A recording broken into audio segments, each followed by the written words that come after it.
Bem, nós estamos aqui no Templo da Assembleia de Deus da Penha, no culto da Quinta-feira da Vitória. Estamos falando sobre Daniel. Já falamos aqui sobre os pais de Daniel e falamos sobre uma característica, uma marca da vida de Daniel, que ele era um homem determinado. Vamos tentar falar mais algumas coisas acerca desse homem, que é um dos homens mais justos de toda a Bíblia. Eu vou tentar trazer algumas características da vida de Daniel que servem de lição para todos nós nos dias de hoje. E o meu texto básico, que eu acho que é um dos textos mais bonitos do livro de Daniel, é Daniel, capítulo 1, versículo 8. Esse é o texto básico dessa série de mensagens sobre lições da vida dos heróis da Bíblia. Desta vez, baseado no profeta Daniel. Daniel, capítulo 1, versículo 8. Diz assim a palavra do Senhor, livro do profeta Daniel. E Daniel assentou no seu coração não se contaminar com a porção do manjar do rei, nem com o vinho que ele bebia. Portanto, pediu ao chefe dos eunucos que lhe concedesse não se contaminar. A minha oração é que o Espírito Santo fale por mim aqui nesse dia. Uma lição, uma marca, uma característica importante da vida de Daniel para nós é que Daniel, essa é a primeira característica que eu quero colocar nessa mensagem hoje. Daniel era um homem que sabia construir relacionamentos pessoais. Daniel era um homem que sabia construir relacionamentos pessoais. Algumas coisas importantes sobre essa questão de relacionamentos pessoais. A primeira delas é que a Bíblia nos fala em Gênesis capítulo 2, versículo 18, a Bíblia diz que Deus, quando fez o homem, ao ver o homem, disse assim: não é bom que o homem esteja só. Então a primeira verdade de relacionamento é que o ser humano é um ser social e não foi feito para viver igual um eremita, sozinho e isolado. Uma outra questão interessante para a gente atentar é que Satanás, quando ataca a Eva, em Gênesis capítulo 3, ela estava sozinha. O maior ataque que Jesus sofreu de Satanás, ele estava sozinho, em Mateus capítulo 4. É uma coisa para a gente refletir. O maior ataque que Jesus recebeu é quando ele estava só no deserto. Satanás esperou a Eva estar sozinha para também lhe atacar. Uma outra consideração sobre essa questão de relacionamentos pessoais é que em Provérbios, capítulo 18, versículo 1, na primeira parte do versículo, diz assim: aquele que se isola busca seu próprio interesse. E eu aprendo que a pessoa que quer viver isolada e que não quer manter relacionamento com outras, passa a ser uma pessoa egoísta. Toda pessoa que não quer manter relacionamentos pessoais, ele é um forte candidato a ser marcado pelo egoísmo. Uma outra consideração que a gente pode fazer dentro desta área de relacionamentos é a continuação do texto. Aquele que se isola busca o seu próprio interesse, insurge-se contra a verdadeira sabedoria. Significa que a pessoa que vive isolada, ela tem tudo para se tornar ignorante. A pessoa que não quer se relacionar com outras tem uma vida medíocre, não cresce. E Jesus, diz a Bíblia em Lucas 2,52, que Jesus crescia em estatura, graça e conhecimento para com Deus e para com os homens.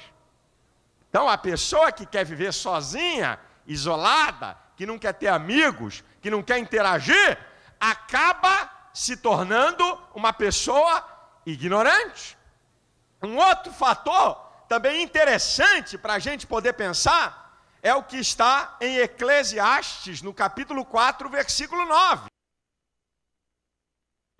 É melhor serem dois do que um, porque terá melhor paga do seu trabalho.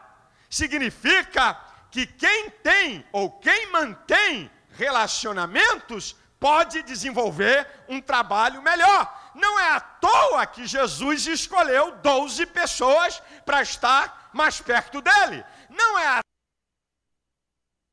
toa que quando Jesus enviou os discípulos, enviou de quê? Sozinho? Como é que foi? De 2 em 2. Porque um trabalho que tem a participação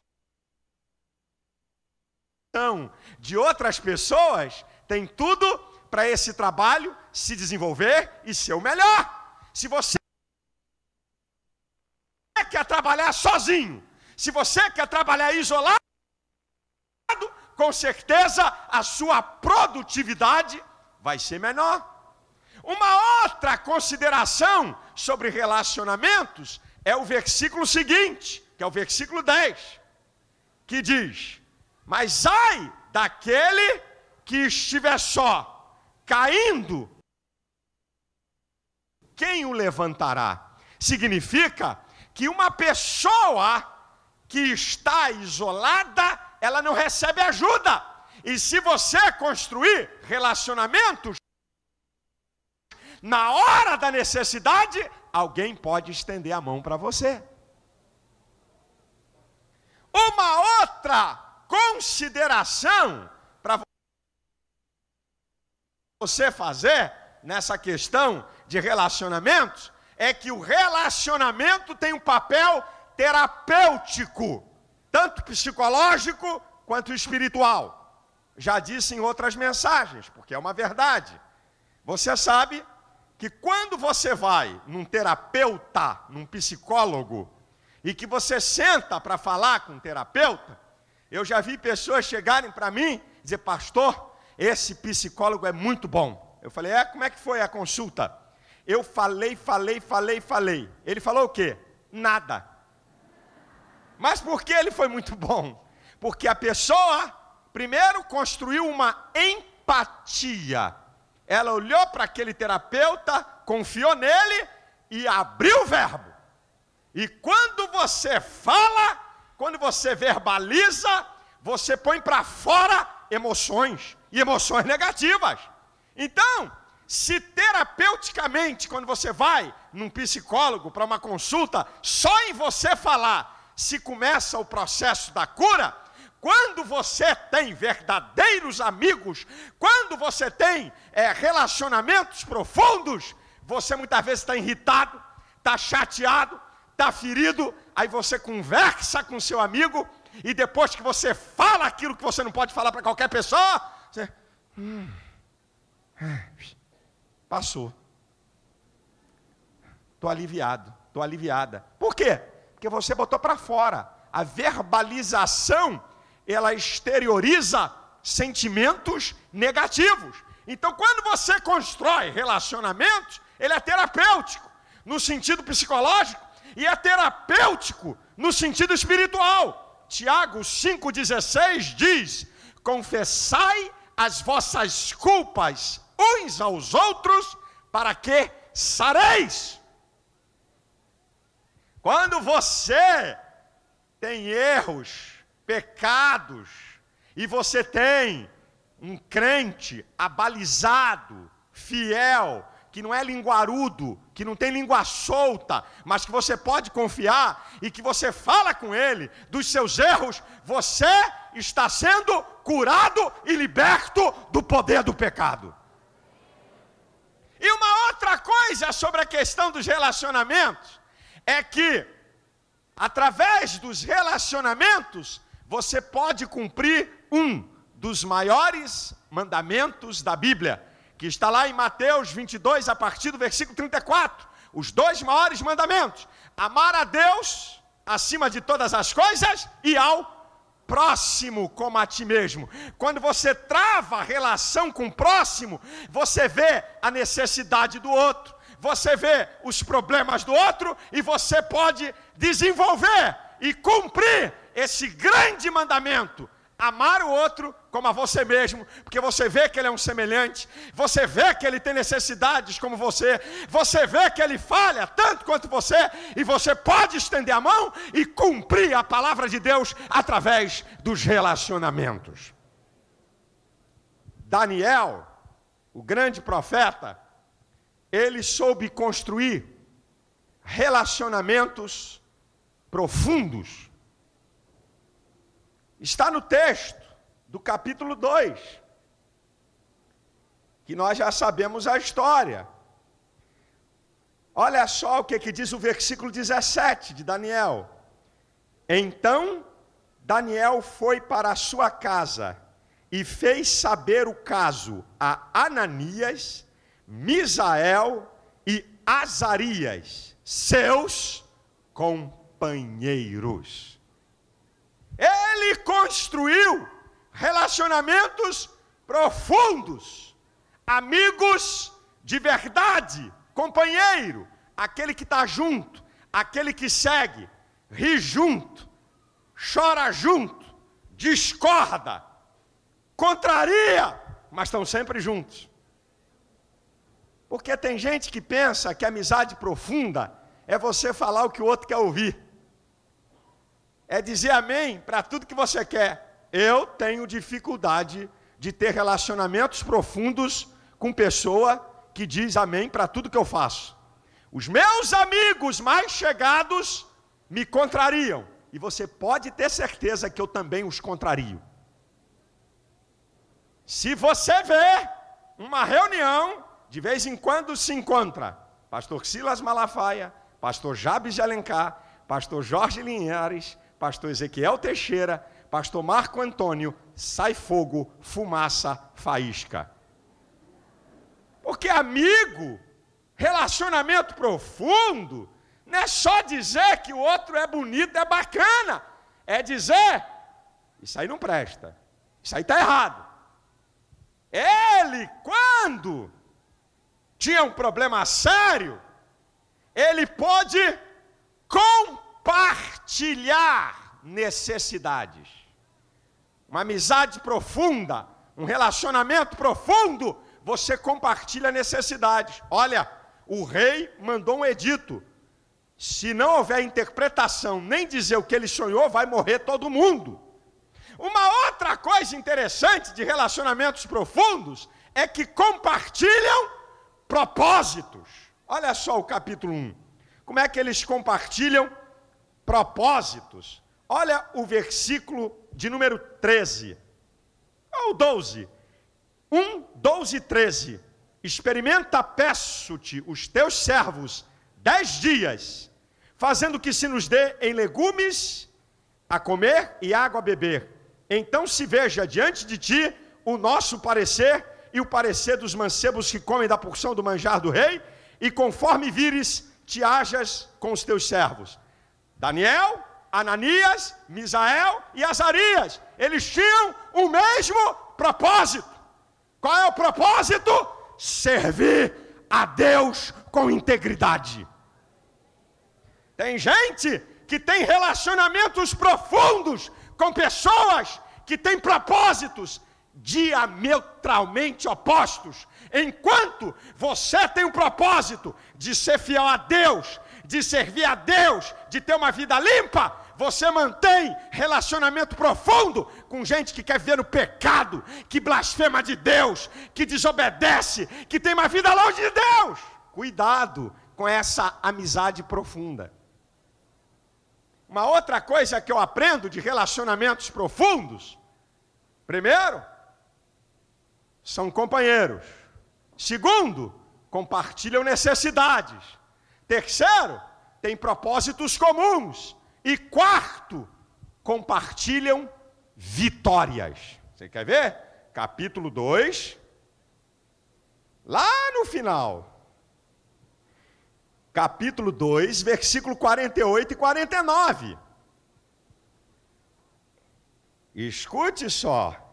Então o rei engrandeceu a Daniel, e lhe deu muitos e grandes dons, e o pôs por governador de toda a província de Babilônia, como também por principal governador de todos os sábios da Babilônia. E pediu Daniel ao rei que constituísse ele sobre os negócios da província de Babilônia a Sadraque, Mesaque e Abdenego. Mas Daniel estava às portas do rei. Quando você constrói relacionamentos profundos, você não só compartilha necessidades, você compartilha vitórias. Agora deixa eu dizer uma coisa para os irmãos: desconfie de amizades profundas que só quer trazer abacaxi podre para você, pepino.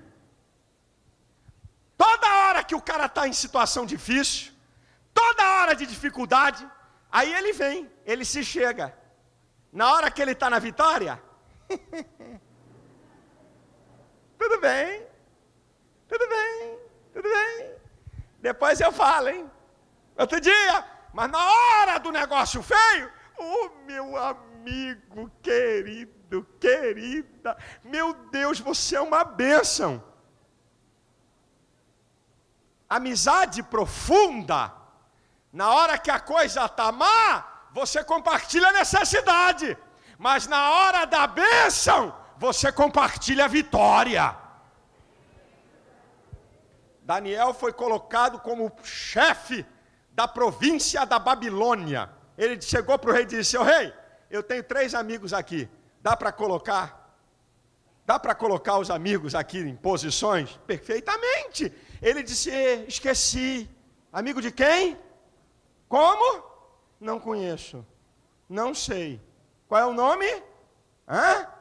Daniel nos ensina que relacionamentos profundos se tornam amizades seguras. Propósitos, compartilha sofrimento, compartilha vitória e são companheiros, estão sempre juntos. Agora escute o que eu vou te dizer. Daniel aprendeu a construir relacionamentos com contrários. Eu acabei de falar de amizade profunda, de relacionamento profundo. Tem uma base. Agora eu estou falando de você construir relacionamentos como ser humano normal, como qualquer pessoa. E Daniel construiu relacionamentos com gente de princípios diferentes, de fé diferente. Ele foi amigo de Aspenaz, chefe dos eunucos. Ele foi amigo de Arioque, capitão da guarda. Ele serviu a 3 imperadores pagãos, Nabucodonosor, Dario e Ciro, num reino de paganismo, de diabo, de demônio, de culto a demônios. Ele manteve relacionamento. E aí eu quero chamar a atenção dos meus irmãos que são muito santos. Abre e fecha aspa para muitos santos. Pastor, eu não falo com qualquer um. Eu sou santo, muito santo. Não posso conversar com qualquer um. Está precisando ler um pouquinho a Bíblia. Olha o que Paulo diz em 1 Coríntios, capítulo 5, versículo 9 e 10. Eu já vos escrevi que não vos associeis com aqueles que se prostituem. Isto não quer dizer absolutamente com os devassos, com os roubadores, com os avarentos, com os idólatras, senão vos seria necessário sair do mundo. Sabe o que é que Paulo fala, se você continuar na sequência? Paulo, ele condena você se associar com aquele que se diz irmão e é devasso, avarento, roubador. Agora, Paulo está ensinando aqui o seguinte: se você não quer se relacionar com as pessoas do mundo, pede a Jesus para te levar, meu chapa. Sai daqui, porque senão tu está frito. Jesus, em Mateus capítulo 9, versículo 10 e 11, ele comia com os publicanos e pecadores. Se você não quer se relacionar, não estou falando de relacionamento profundo, estou falando de relações sociais.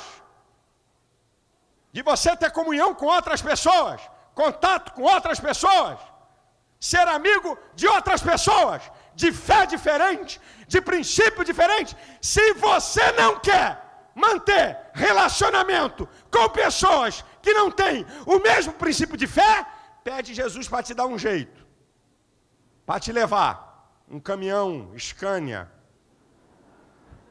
passar por cima, uma marquise cair na sua cabeça, algum negocinho assim, porque não vai ter jeito de você viver nessa terra sem você se relacionar com as pessoas. E aí você pergunta: pastor, por que eu devo me relacionar com pessoas de posições, de fé, de princípios diferentes do meu?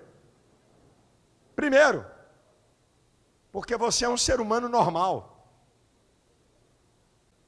E você tem que interagir na vida. Foi o que Jesus ensinou. Quando ele comeu com publicanos e com pecadores. Ser humano normal. Vou comprar no açougue. Seu João é crente ou não? Não compro. Não. Se não for crente, eu não entro para comprar. Vai morrer de fome. Supermercado. Quem é o dono do supermercado? Quero saber os acionistas. Se são tementes a Deus. Meu filho, você tem que interagir. Você tem que trabalhar. Você tem que viver. Você tem que sobreviver. Então, primeiro, porque você é um ser humano normal. Segundo, porque você não sabe o dia de amanhã. Muitas vezes aquele camarada, canalha, pilantra, safado, devasso, é aquele mesmo que Deus vai usar para te abençoar. É só pegar a Bíblia, rapaz, tem várias histórias. Tem várias histórias de pagãos, está aqui, é a própria história de Daniel. Ele foi abençoado por reis pagãos na história da sua vida. Você não sabe o dia de amanhã. Terceiro, sabe por que você deve se relacionar com contrários, com pessoas de outros princípios? Para você influenciar. É aqui que é o ponto-chave. Jesus comia com os publicanos e com os pecadores para influenciá-los, para ganhá-los. Daniel interagiu com idólatras, com pagãos, para influenciar, para conquistar. Agora, cuidado, viu, irmão? Porque eu estou vendo a música cantar o contrário. Muita gente, muito crente, começa a interagir com mundanos, com devassos, ao invés de influenciar, estão sendo influenciados.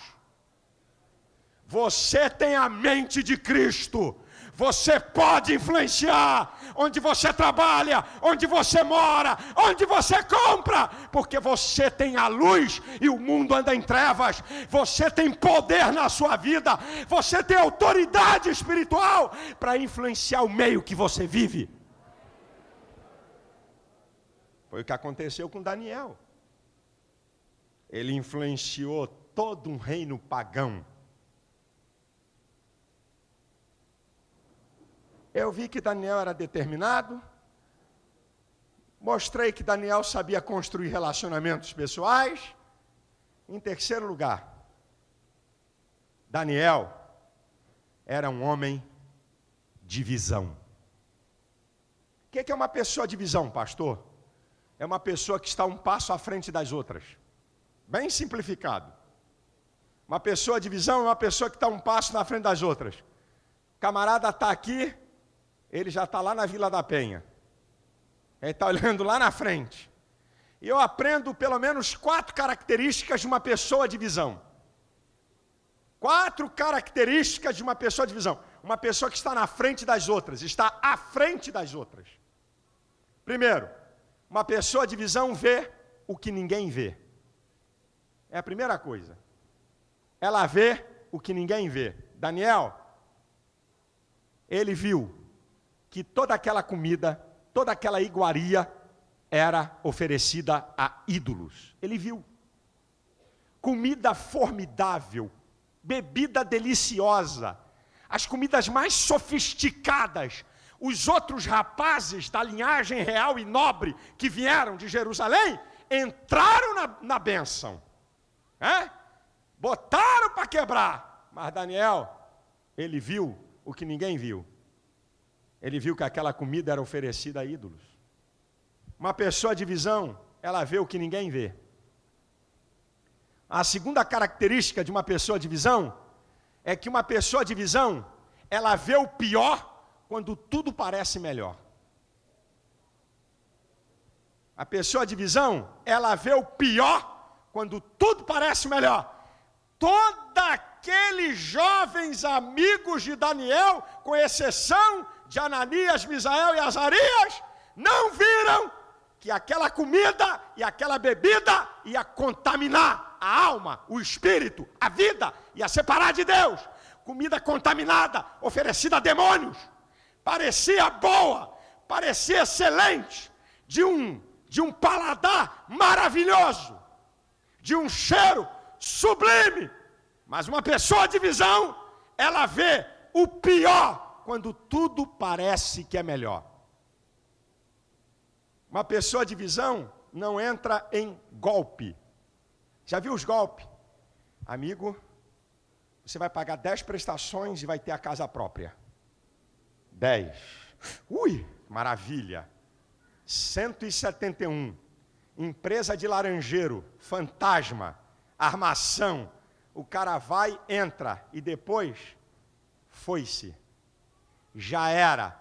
Sabe? A pessoa de visão, ela não se impressiona com o que é aparente.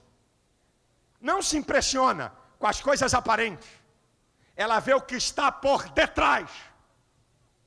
Ela vê o que está oculto. Terceiro,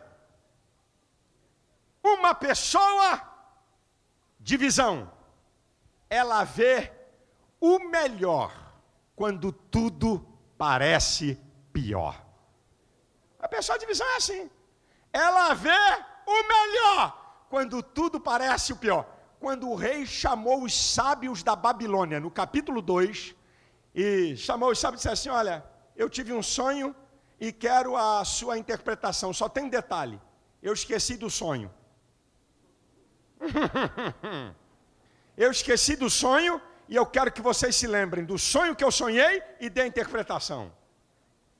Aí os magos e astrólogos começaram a dar uma enrolada no rei. Ó rei, não há Deus, não há ninguém, não há sábio que possa dizer o que tu sonhou e a interpretação. O rei ficou furioso e disse: eu vou mandar matar todo mundo. Vai mandar matar todo mundo. Opa, aí os sábios, os magos, os astrólogos, tremeram de medo. Uma pessoa de visão vê o melhor quando tudo é o pior. Enquanto tudo que é mago, sábio e astrólogo da Babilônia estava dizendo: já era, tá feia a coisa, vamos morrer. Daniel disse: aqui está a oportunidade para Deus se manifestar. Aqui está a chance para Deus se revelar.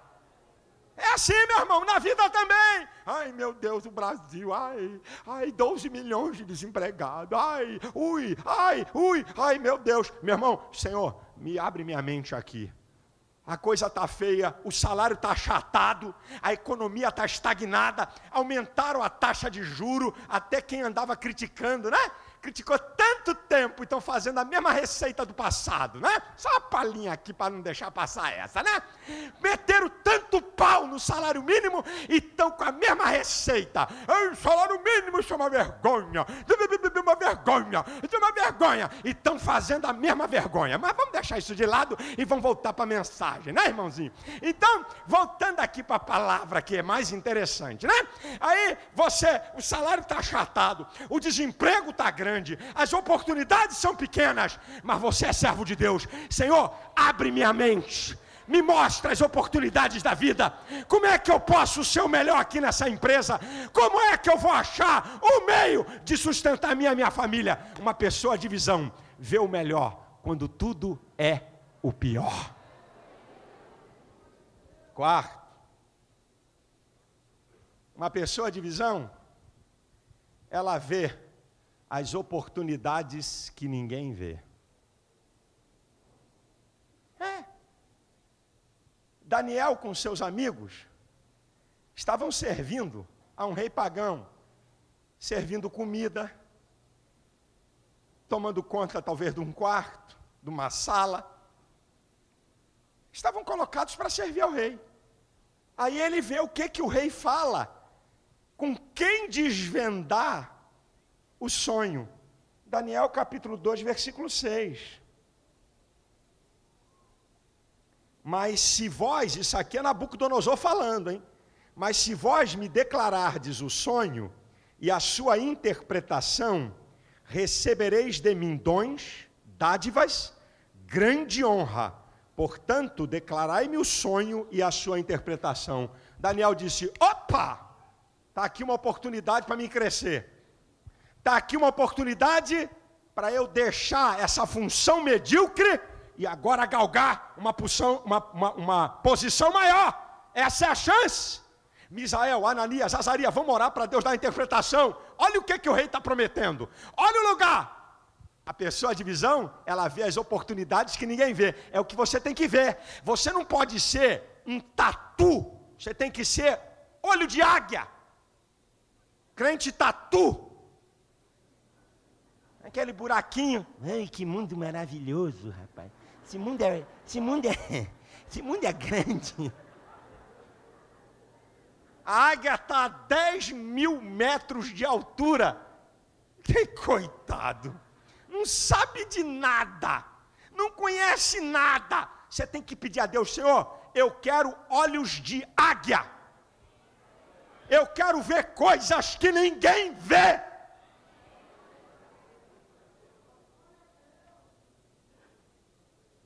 Porque, lamentavelmente, irmãos, eu já falei aqui na mensagem passada, eu repito isso muitas vezes, esse catastrofismo profético, sabe?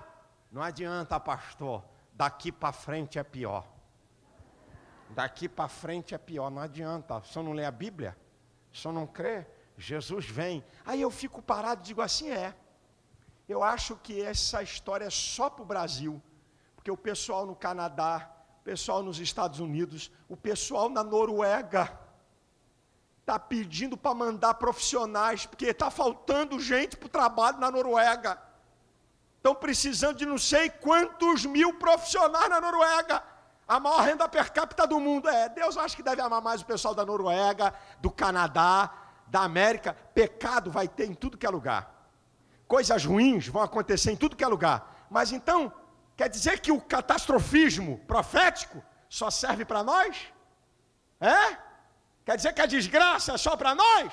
Irmão, enquanto a trombeta não soar, enquanto a igreja não for arrebatada, você pode conquistar aqui nessa terra, você pode ser alguém, você pode aproveitar as oportunidades e você pode crescer na vida.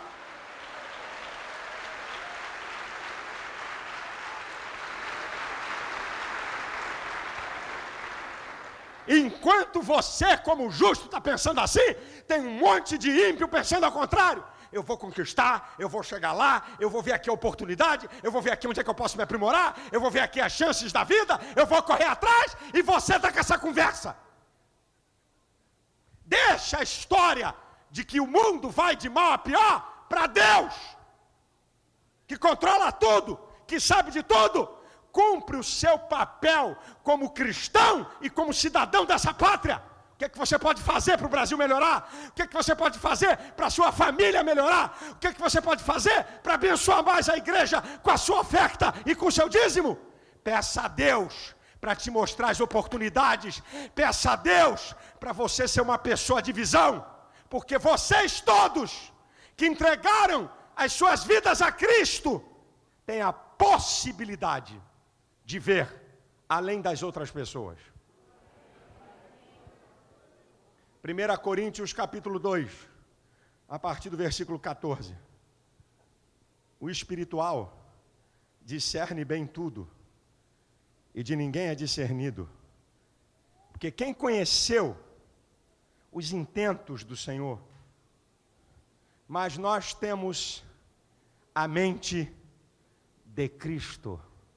Nós podemos discernir coisas que o homem comum não discerne. Ele só pode discernir materialmente falando. O homem natural só pode discernir as coisas naturais. Você pode discernir as naturais e as espirituais. Portanto, você pode pedir: Senhor, abre minha mente, abre meus olhos. Eu quero ver além, eu quero ver na frente, eu quero ver depois, eu quero ver adiante. A última característica de Daniel que eu vou falar aqui hoje. Hoje, a última característica. Falei que Daniel era um homem que sabia construir relacionamentos pessoais, que ele era um homem de visão. E Daniel era um homem cheio de fé. Eu vou mostrar para você algumas características da fé de Daniel. São interessantes, impressionantes. A primeira característica da fé de Daniel, escute isso, irmãos. A gente fala tanto de fé, escute.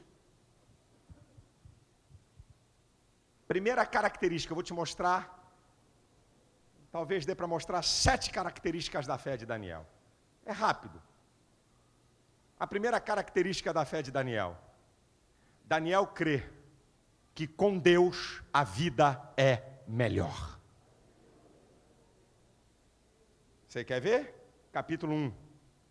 Vamos lá. Capítulo 1. Versículo 12 e 13. Experimenta, peço-te, os teus servos 10 dias, fazendo que se nos dê em legumes a comer e água a beber. Então se veja diante de ti o nosso parecer e o parecer dos mancebos que comem a porção do manjar do rei, e conforme vires, te haja com os teus servos. Olha que coisa tremenda. Daniel acreditava que com Deus a vida é melhor. Que tipo de fé você tem? Você acredita que a sua vida com Deus pode ser melhor? Jesus declarou em João 10:10, eu vim para que tenham vida, e vida em abundância. Com Deus a sua vida é melhor. Pode ter tribulação, pode ter adversidade. Com Deus, a tribulação e a adversidade vai ter um impacto em você menor do que com as outras pessoas, porque com Deus a vida é melhor. Daniel tinha essa convicção: olha, eu não quero essa comida aí oferecida a ídolos, não. Eu não quero essa bebida oferecida a ídolos. Me dá só legumes. 10 dias, e você vai ver se a minha vida é melhor ou não do que a deles. Olha o resultado. Olha o resultado. Diz lá o versículo 16, versículo 15. E ao fim dos 10 dias, apareceram os seus semblantes melhores. Eles estavam mais gordos do que todos os mancebos que comiam a porção do manjar do rei. Desta sorte, o despenseiro tirou a porção do manjar deles e o vinho que deviam beber e lhes dava só legumes. Com Deus, a vida é bem melhor. Quando você rejeita o mundo e os prazeres desse mundo, fique certo que você vai ter uma vida bem melhor. Para analisar. Você deixou o cigarro. Vai ver o índice de gente com câncer no pulmão, que morre do coração por causa do fumo.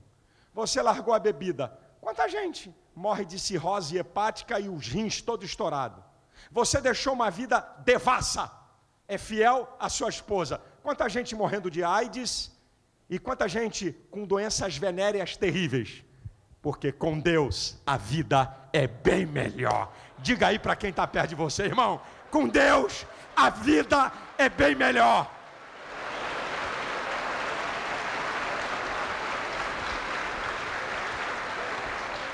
Daniel acreditava nisso. 2. Segunda característica da fé de Daniel. Deus responde às orações. Ele acreditava que Deus respondia às orações. É só ver, já li aqui o texto. Olha só. Olha o texto do capítulo 2. Versículo de número 17 e 18. Então Daniel foi para a sua casa e fez saber o caso a Ananias, Misael, Azarias e seus companheiros, para que pedissem misericórdia ao Deus dos céus sobre este segredo, a fim de que Daniel e seus companheiros não perecessem com o resto dos sábios da Babilônia. Versículo 19. Então foi revelado o segredo a Daniel, numa visão de noite. Então Daniel louvou ao Deus dos céus. Daniel chegou para os amigos e disse assim: vamos orar, vamos orar, porque Deus responde a oração do justo. Diz a Bíblia em Mateus 21, 22, tudo que pedirdes crendo na oração, recebereis. Daniel tinha fé no poder da oração, o que muito crente hoje não tem. Ora por mim. Ih, rapaz, eu sei de uma irmã que quando ela ora é batatolina. Aqui o telefone dela. Olha, eu conheço um pastor que quando ele ora acontece. Eu quero o nome. Onde é que ele está? Telefone. Se escorando nos outros, na fé dos outros, na oração dos outros. Você tem que acreditar que Deus responde a sua oração. Deus atende a sua oração, o teu clamor, a tua petição.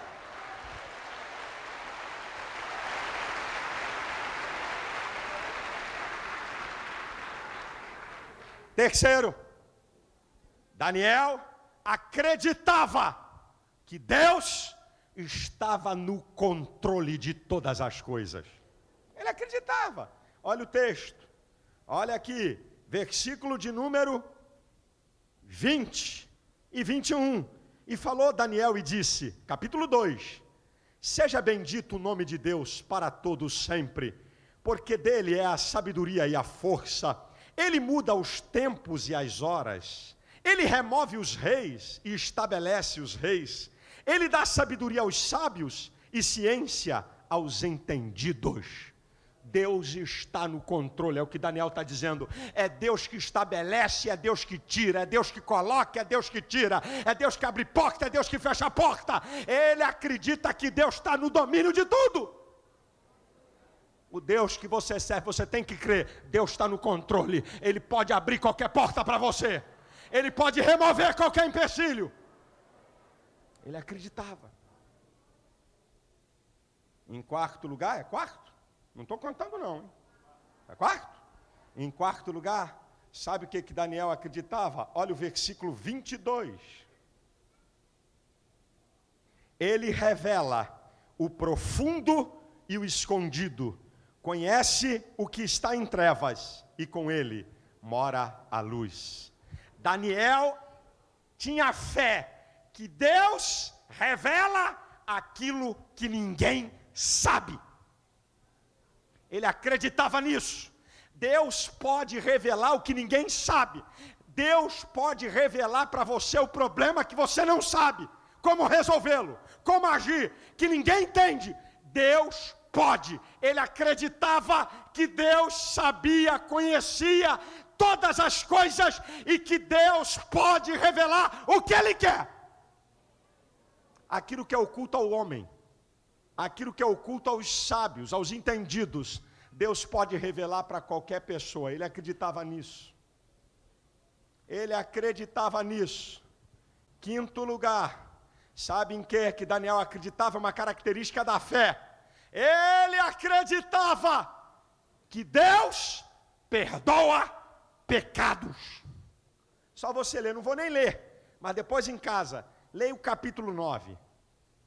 Quase todo ele está fazendo confissão de pecados.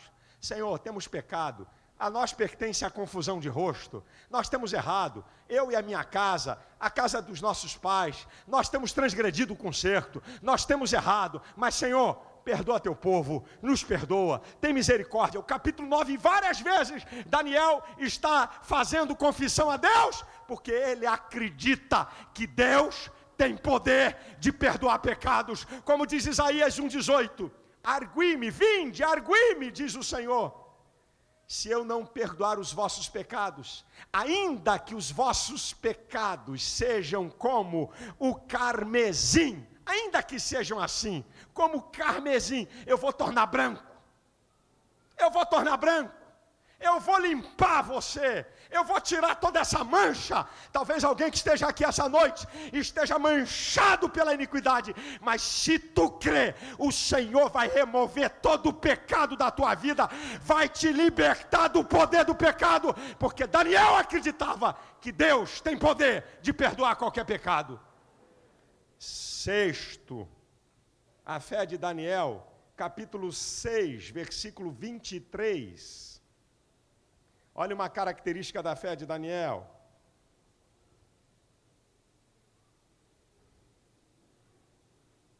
Seis, 23. Então o rei muito se alegrou em si mesmo e mandou tirar Daniel da cova.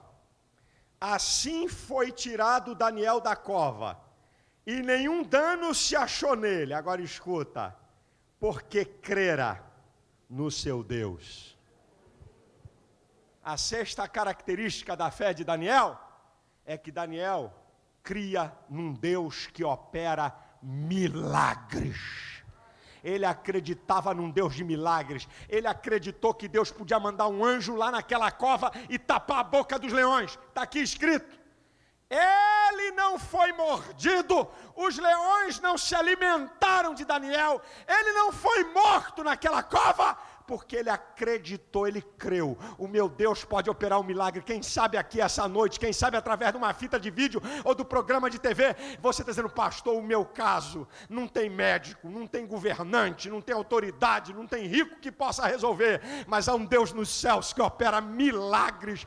Ele pode operar um milagre na tua vida, ele pode operar um milagre na tua família, ele pode operar um milagre no teu corpo, ele pode operar um milagre no teu casamento. O nosso Deus opera milagres, creia. E em sétimo lugar, para a gente encerrar, uma coisa, Jesus, tomara que eu seja assim, que você também. Sétima característica da fé de Daniel. A fé de Daniel é contagiante. Leia comigo. Versículo 25, agora é o rei pagão que vai falar, hein? Do 25 em diante, é o rei pagão, hein? Então o rei Dario escreveu a todos os povos e nações, estamos no capítulo 6, e gente de diferentes línguas que moram em toda a terra, a paz vos seja multiplicada. Da minha parte, é feito um decreto pelo qual em todo o domínio do meu reino, os homens tremam e temam perante o Deus de Daniel, porque Ele é o Deus vivo e para sempre permanente. O seu reino não se pode destruir, o seu domínio é até o fim.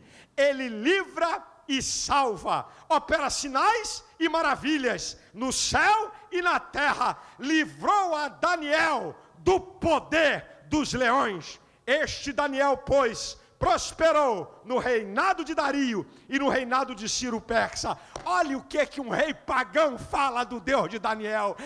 Esse é o verdadeiro Deus. Ele livra, ele salva, ele opera sinais. A fé de Daniel contagiou um rei pagão. Eu pergunto para você, a sua fé está contagiando quem?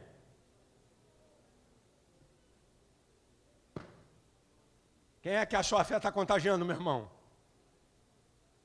Eu tenho visto ao contrário, a sua fé escandalizar. Eu tive em Recife, há poucos tempos atrás, pregando numa igreja, e eu fui jantar depois do culto numa churrascaria. E quando eu entrei com irmãos daquela igreja, o garçom que veio atender, ele falou: "O senhor é o pastor Silas Malafaia?" Falei: "Sou." "E você, é de alguma igreja?" Ele disse: "Não, pastor, eu estou afastado." Falei: "Mas por quê?" Eu era garçom de um big restaurante em São Paulo. "O senhor não fica aborrecido, pastor?" Eu falei: "Não, pode falar." Eu servi muitos colegas seus. Eu ouvi muita conversa de colegas seus.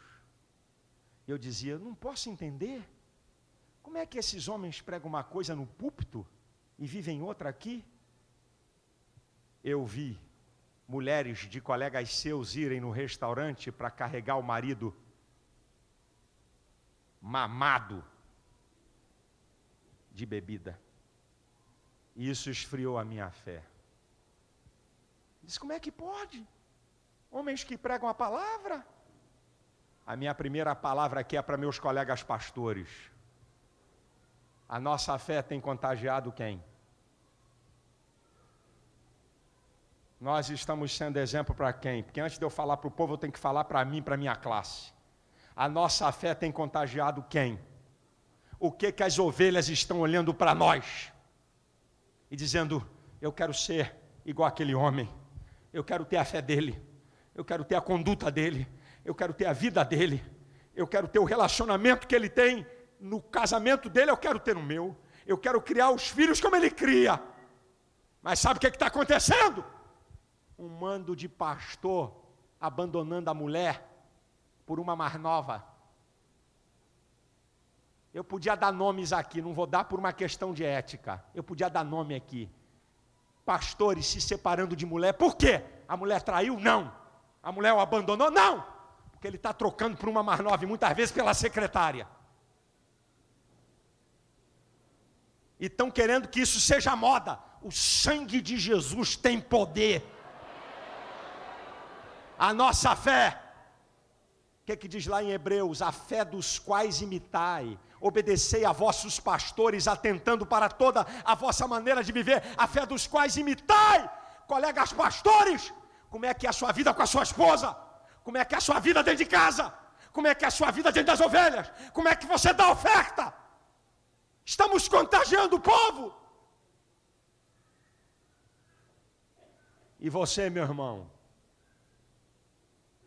o que teu filho está dizendo? Eu não quero servir ao Deus do meu pai, porque meu pai é mau, meu pai é hipócrita, meu pai é fariseu, meu pai não vive, é esse o evangelho? Eu não quero viver, eu não quero essa igreja que meu pai pertence, porque só tem fofoca, só tem briga, só tem disputa. É uma brigaiada danada. E você pensa que os filhos não percebem? Que as crianças não percebem? Que os adolescentes não percebem? O que tu conversa na tua casa, o que tu conversa na tua mesa, o que está acontecendo na igreja. Aí os nossos filhos estão dizendo: eu não quero pertencer a essa igreja, eu não quero pertencer a esse povo, eu não quero isso aí não.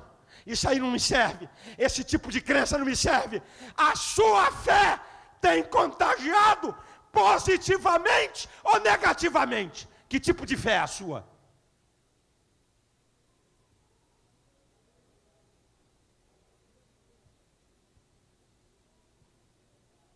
A fé de Daniel contagiou um rei que pegou um decreto e disse: olha aqui, manda para todos os povos e nações que estão sobre o meu domínio, que o Deus de Daniel é o único Deus verdadeiro. A Ele seja glória, a Ele seja honra, Ele seja adorado. Oh Deus, ajuda-nos para que a nossa fé seja uma fé contagiante.